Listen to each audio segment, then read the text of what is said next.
안녕하세요. 오늘 저희가 함께 깊이 들여다볼 텍스트는 바로 아모스서입니다. 특별히 한 청취자분께서 이 아모스서의 내용을 전통적인 해석 관점에서 좀 더 순서대로 그리고 깊이 있게 다루어달라는 요청을 주셨어요. 네, 반갑습니다. 아모스서 정말 중요한 책이죠. 우리가 살펴볼 시대는 기원전 8세기 북이스라엘인데요. 당시 여로보암 2세 왕 통치하에서 겉으로는 상당한 번영을 누리고 있었어요. 영토도 확장하고 그랬죠. 네, 맞아요. 기록을 보면 그 시대가 꽤나 잘 나갔던 것처럼 보이는데 그렇죠. 하지만 그 화려한 겉모습 이면에는 아주 심각한 문제들이 있었습니다. 뭐랄까, 속은 깊이 병들어 있었다고 할까요? 속이 병들었다.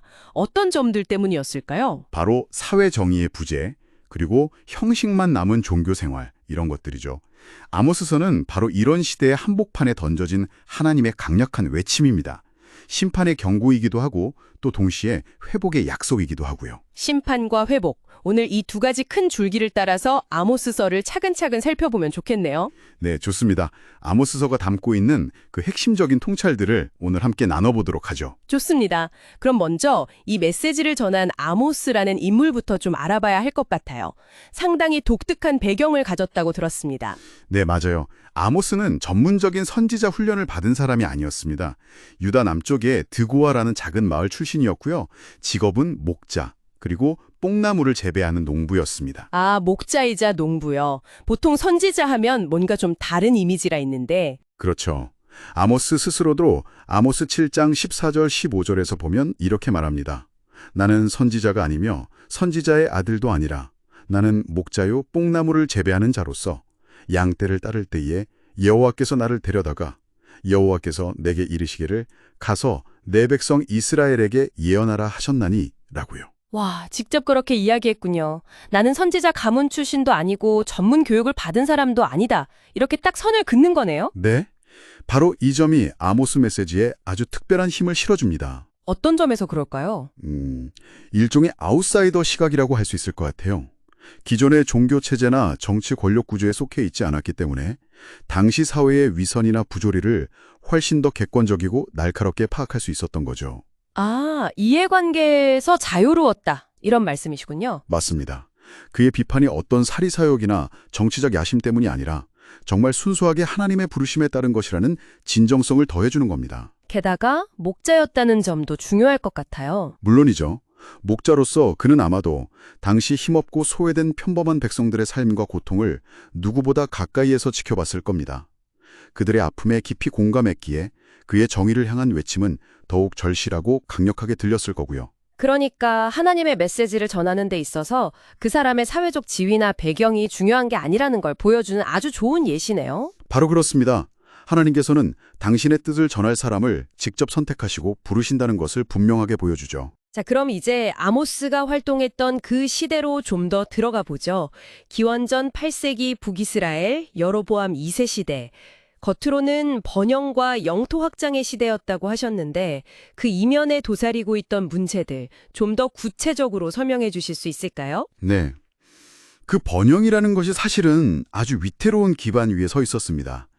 가장 심각했던 것은 역시 극심한 사회적 불의와 도덕적 타락이었어요. 사회적 불의라면 구체적으로 어떤 모습이었을까요? 부유층과 권력층이 가난하고 힘없는 사람들을 정말 무자비하게 억압하고 착취했습니다.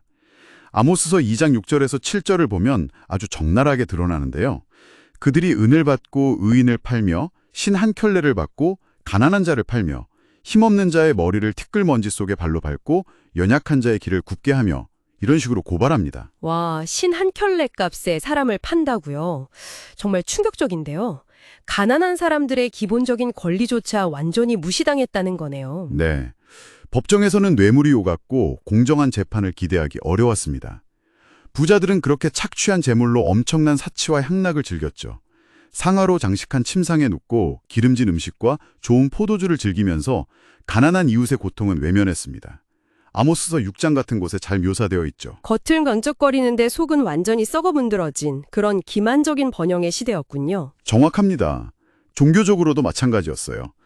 사람들은 열심히 제사를 드리고 절기를 지켰지만 그들의 삶 속에는 하나님의 뜻과는 전혀 상관없는 불의와 탐욕이 가득했습니다. 바로 그 지점을 아모스가 이제 날카롭게 파고드는 것 같아요. 그렇죠. 아모스는 예언을 시작하면서 먼저 주변의 이방 민족들, 다메섹, 가사, 두로, 에돔, 암몬, 모압, 이들의 죄악을 하나하나 지적하며 심판을 선포합니다. 네, 그 목록을 보면 좀 의아하기도 해요. 왜 주변 나라들 이야기부터 시작했을까? 아마도 당시 이스라엘 백성들의 주의를 끌기 위한 전략이었을 수도 있고요. 또 하나님의 공의가 이스라엘에게만 국한된 것이 아니라 온 세상을 향한다는 것을 보여주려는 의도도 있었을 겁니다. 주변 나라들이 심판받는 것을 보면서 이스라엘 사람들은 우리는 괜찮겠지? 라고 생각했을 수도 있어요. 아, 그렇죠. 우리는 선택받은 백성이니까 하는 그런 생각이 있었겠네요. 바로 그 점을 노린 거죠. 주변 나라들의 죄를 쭉 열거한 뒤에 아모스는 마침내 그 칼날을 유다와 특히 북이스라엘에게로 돌립니다. 그리고 그들의 죄를 훨씬 더 강하고 구체적으로 질타하죠. 왜 이스라엘에게는 더 엄격한 잣대를 들이대는 걸까요? 다른 민족들과는 다른 특별한 이유가 있었나요? 물론입니다. 바로 하나님과의 특별한 언약 관계 때문이죠. 아모스 3장 2절에서 하나님은 이렇게 말씀하십니다. 내가 땅의 모든 족속 가운데 너희만을 알았나니 그러므로 내가 너희 모든 죄악을 너희에게 보응하리라 하셨나니. 너희만을 알았다. 이 말씀이 참 무게감 있게 들리네요. 네, 여기서 안다는 것은 단순히 지식적으로 안다는 의미를 넘어서 아주 깊고 인격적인 선택과 사랑의 관계를 의미합니다. 하나님은 이스라엘을 특별히 선택하셔서 언약을 맺으시고 율법을 주셨죠. 그들에게는 다른 민족에게 없는 더 큰 은혜와 책임이 주어졌던 겁니다. 아, 그러니까 더 많은 것을 받았기 때문에 더 많은 것이 요구된다는 거군요. 맞습니다. 더 큰 은혜와 율법에 대한 지식은 당연히 더 큰 책임으로 이어지죠.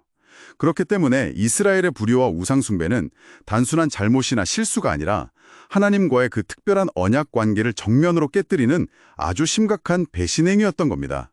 그래서 더 준엄한 심판을 피할 수 없었던 거죠. 그렇군요. 그럼 아모스가 구체적으로 지적했던 이스라엘의 죄악, 그 핵심은 무엇이었을까요? 크게 두 가지 축으로 볼 수 있습니다. 하나는 앞서 이야기한 사회적 불의, 또 다른 하나는 종교적 위선입니다. 사회적 불의와 종교적 위선, 이 두 가지가 연결되어 있다는 거군요. 네, 아주 긴밀하게 연결되어 있죠. 아모스는 당시 이스라엘 사람들이 드리는 화려한 제사나 성대한 절기 자체를 문제 삼는 것이 아닙니다.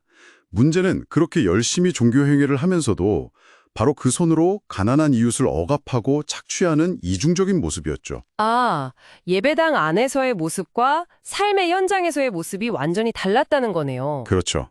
하나님 보시기에 역겨운 위선이었던 겁니다. 그래서 아모스 5장에서 아주 강력하게 외치잖아요.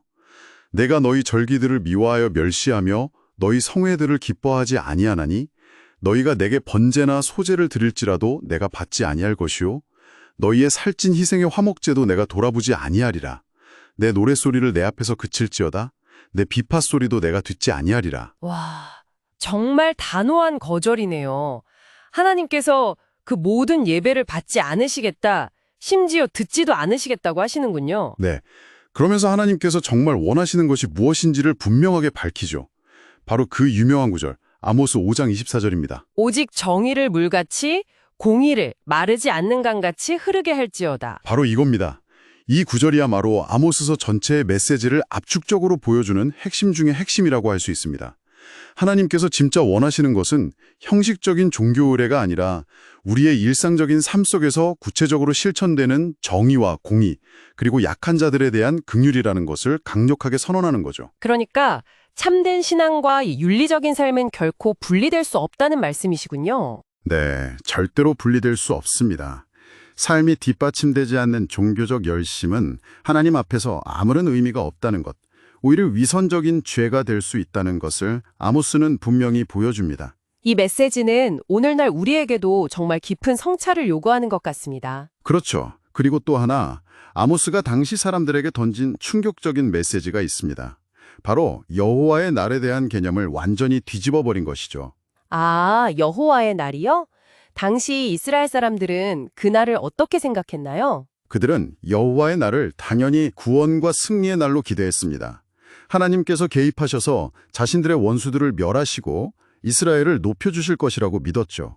일종의 민족적 축제의 날로 생각했던 겁니다. 네, 충분히 그렇게 기대했을 것 같아요. 선민의식이 강했으니까요. 그런데 아모스는 정반대의 이야기를 합니다. 아모스 5장 18절과 20절을 보면 화 있을진저 여호와의 날을 사모하는 자여 너희가 어찌하여 여호와의 날을 사모하느냐 그날은 어둠이요 빛이 아니라 여호와의 날은 빛 없는 어둠이 아니며 빛남 없는 캄캄함이 아니냐라고 외칩니다. 와, 구원의 날이 아니라 어둠과 캄캄함, 즉 심판의 날이 될 것이다. 이건 정말 청천벽력 같은 소리였겠는데요. 엄청난 충격이었을 겁니다. 자신들의 선민의식이나 형식적인 종교행위들이 당연히 심판을 면제해 줄 것이라고 믿었던 이스라엘의 아니라고 자기중심적인 기대를 완전히 박살내는 선언이었죠. 하나님의 공의는 결코 편파적이지 않다는 것을 보여주는군요. 맞습니다. 하나님은 이스라엘의 하나님이시지만 동시에 온 세상의 공의로운 통치자이십니다. 따라서 언약 백성이라고 해서 죄를 눈감아 주시는 분이 아니라는 거죠. 오히려 그 특별한 관계 때문에 그들의 죄에 대해서는 더욱 엄중하게 심판하실 것임을 분명히 하신 겁니다. 듣고 보니 아모스의 메시지가 점점 더 무겁게 다가옵니다. 이런 준엄한 심판의 메시지를 좀 더 구체적으로 보여주는 것이 바로 아모스서 후반부에 나오는 5가지 환상이죠. 네, 그렇습니다. 아모스 7장부터 9장까지 5가지 환상이 연이어 등장하는데요. 이 환상들은 하나님의 심판이 점진적으로 다가오고 있으며 결국에는 피할 수 없다는 것을 아주 생생하게 보여줍니다. 첫 번째와 두 번째 환상은 메뚜기 재앙과 불에 대한 환상이었던 것 같은데요.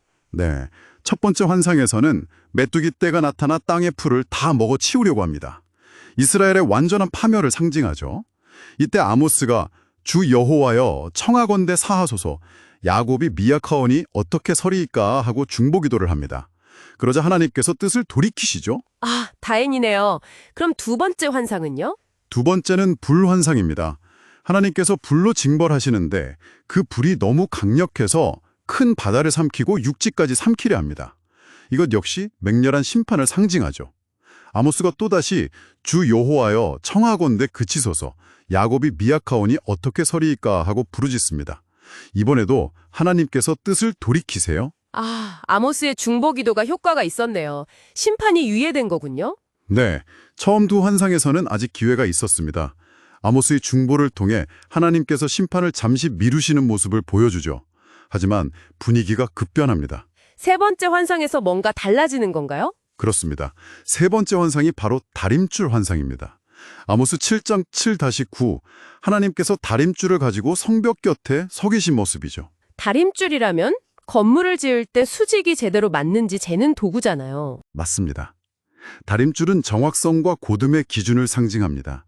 하나님께서 이스라엘 공동체를 당신의 공의와 정의라는 절대적인 기준으로 재어보시는 겁니다. 그런데 결과가 어땠을까요?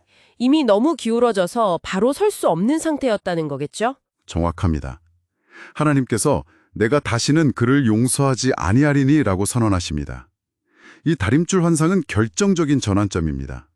이스라엘의 죄악이 하나님의 기준에 너무나도 미치지 못해서 더 이상 용서받거나 회복될 가능성이 없다는 냉정한 판결이죠. 아모스의 중보기도도 더 이상 통하지 않습니다. 심판의 불가피성이 확정되는 순간입니다.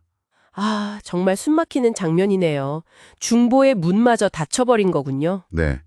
그리고 네 번째 환상이 이어집니다. 바로 여름과일 한 광주리 환상이죠. 여름과일 광주리요. 이건 어떤 의미인가요? 잘 익은 여름과일은 곧 수확해서 먹어야 하잖아요. 더 이상 미룰 시간이 없다는 겁니다.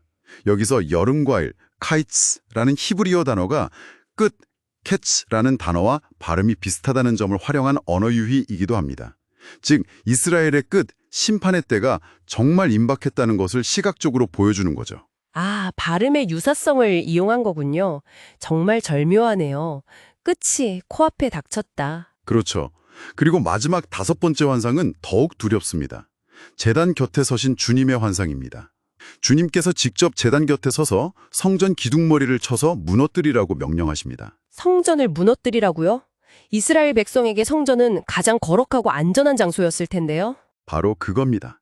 성전조차도 더 이상 안전한 피난처가 될 수 없다는 것을 보여주는 거죠. 하나님의 심판은 그 어디든 미치며 아무도 피할 수 없다는 최종적인 선언입니다.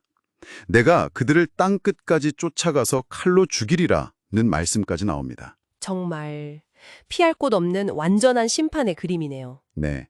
이 5가지 환상을 통해 아모스는 하나님의 심판이 얼마나 확실하고 철저하게 임할 것인지를 아주 분명하게 보여줍니다. 이렇게 무섭고 절망적인 심판의 메시지가 계속 이어지는데 그런데도 아모스는 포기하지 않고 계속 외치는 말씀이 있죠? 아, 네. 맞습니다. 이 준엄한 심판의 선포 속에서도 아모스는 끊임없이 한 줄기 희망의 메시지를 함께 던집니다. 바로 너희는 나를 찾으라 그리하면 살리라. 아모스 5장 4라는 외침이죠. 또 5장 6절에서도 너희는 여호와를 찾으라 그리하면 살리라 라고 반복해서 강조합니다. 나를 찾으라, 여호와를 찾으라. 그러면 살 것이다. 심판이 하나님의 최종 목적이 아니라는 뜻이겠군요. 바로 그렇습니다. 이게 정말 중요한 포인트인데요. 하나님께서 심판을 선포하시는 이유가 이스라엘이 그냥 멸망하기를 바라셔서가 아니라는 겁니다. 오히려 그 심판의 경고를 통해 그들이 자신들의 죄를 깨닫고 진심으로 뉘우치고 하나님께로 돌아오기를, 그래서 결국에는 멸망이 아니라 생명을 얻기를 간절히 바라시는 거죠. 하나님의 궁극적인 마음은 여전히 사랑과 생명에 있다는 거네요. 네. 하지만 여기서 중요한 것은 하나님을 찾는다는 것, 즉 회개의 의미입니다. 당시 이스라엘 백성들은 베델이나 길갈, 부엘세바 같은 성소에 가서 제사를 드리는 것을 하나님을 찾는 행위라고 생각했을 수 있어요. 네, 종교적인 행위를 열심히 하는 것 말이죠. 하지만 아모스는 그런 형식적인 종교 행위를 넘어서는 훨씬 더 근본적인 변화를 요구합니다. 아모스 5장 14, 15절을 보면 이렇게 말합니다. 너희는 살려면 선을 구하고 악을 구하지 말지어다. 너희는 악을 미워하고 선을 사랑하며 성문에서 정의를 세울지어다. 아, 그러니까 단순히 제사를 드리는 행위가 아니라 삶의 방향 자체를 바꾸라는 거군요. 악을 버리고 선을 행하고 사회 속에서 정의를 실현하는 것. 맞습니다. 진정한 회개란 마음과 생각 그리고 구체적인 행동에 완전한 변화를 의미합니다.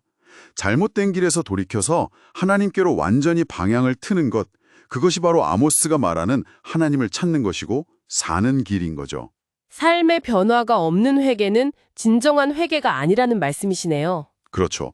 삶의 열매로 증명되어야 하는 겁니다. 자, 그런데 이렇게 심판과 회개 축구가 이어지다가 아모스서의 맨 마지막 부분에 가면 분위기가 또 한 번 놀랍게 바뀝니다. 네, 정말 놀라운 반전이죠. 그토록 무서운 심판을 선포했던 아모스서가 마지막에는 절망이나 파멸이 아니라 아주 밝고 희망찬 회복의 약속으로 끝을 맺습니다. 아모스 9장 11절 이하인데요. 네, 그날에 내가 다윗의 무너진 장막을 일으키고 그것들의 틈을 막으며 그 허물어진 것을 일으켜서 옛적과 같이 세우고, 이 말씀이죠. 맞습니다. 여기서 다윗의 무너진 장막은 죄로 인해 파괴되고 흩어진 이스라엘 공동체, 특히 남유다 왕국까지 포함한 하나님 백성 전체를 상징한다고 볼 수 있습니다. 하나님께서 심판 후에 이 무너진 공동체를 다시 일으켜 세우시겠다는 약속입니다. 심판으로 모든 것이 끝나는 게 아니라 새로운 시작이 있다는 거군요. 정말 젖과 꿀이 흐르는 듯한 풍요로운 모습이 그려지네요. 밭 갖는 사람이 추수하는 사람을 따라잡고 포도 짜는 사람이 씨 뿌리는 사람을 따라잡을 정도라니요. 네, 이것은 심판으로 인해 황폐해졌던 땅과 삶이 완전히 회복될 뿐만 아니라 이전보다 훨씬 더 풍성한 하나님의 축복이 임할 것을 보여주는 상징적인 표현입니다. 그리고 더 중요한 약속이 이어지죠. 내가 내 백성 이스라엘이 사로잡힌 것을 돌이키리니 그들이 황폐한 성읍을 건축하여 거주하며 포도원들을 가꾸고 그 포도주를 마시며 과원들을 만들고 그 열매를 먹으리라. 내가 그들의 땅에 심으리니 그들이 내가 준 땅에서 다시 뽑히지 아니하리라. 내 하나님 여호와의 말씀이니라. 다시는 그 땅에서 뽑히지 않을 것이다. 영원한 회복과 안정에 대한 약속이군요. 인간은 끊임없이 하나님과의 언약을 깨트리고 죄를 짓지만 하나님은 그럼에도 불구하고 자신의 약속에 신실하시며 당신의 백성을 결코 포기하지 않으시고 마침내 완전한 회복을 이루신다는 것입니다. 이 다윗의 장막을 회복하신다는 약속은 단순히 과거 이스라엘 왕국의 재건만을 의미하는 건 아니겠죠? 물론입니다. 신약 성경의 관점에서 보면 이 약속은 장차 오실 메시아, 즉 예수 그리스도를 통해 세워질 하나님 나라의 완전한 회복을 예표하는 것으로 이해됩니다. 사도행전 15장에서 야고보가 예루살렘 회의 때 이 아모스서 9장 말씀을 인용하면서 이방인들이 예수 그리스도를 믿고 구원받는 것이 바로 이 예언의 성취라고 설명하거든요. 아, 그렇군요. 다윗의 장막이 회복되면서 이방 민족들까지 그 안으로 들어오게 된다는 더 넓은 구원의 약속으로 확장되는 거네요. 맞습니다. 단순히 이스라엘 민족의 회복을 넘어서 모든 민족에게 임할 하나님의 구원과 축복까지 내다보는 아주 깊고 풍성한 예언인 셈이죠. 와, 오늘 아모스서를 이렇게 쭉 따라가 보니 정말 그 구조가 극적이면서도 깊은 의미를 담고 있네요. 네.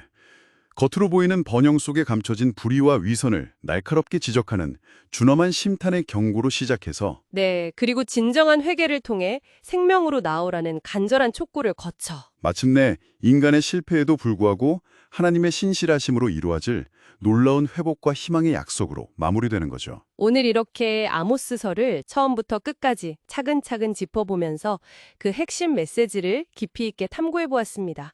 정말 유익한 시간이었네요. 저도 그렇습니다. 아모스의 외침은 거의 2800년이라는 시간을 뛰어넘어서 오늘을 살아가는 우리에게도 여전히 강력한 울림을 주는 것 같습니다. 맞아요. 특히 우리 사회가 추구하는 번영의 모습은 과연 건강한 것인지, 그 안에서 정의는 제대로 실현되고 있는지, 또 우리의 신앙은 삶과 분리되지 않고 진실하게 나타나고 있는지 돌아보게 만드는 것 같습니다. 그렇죠.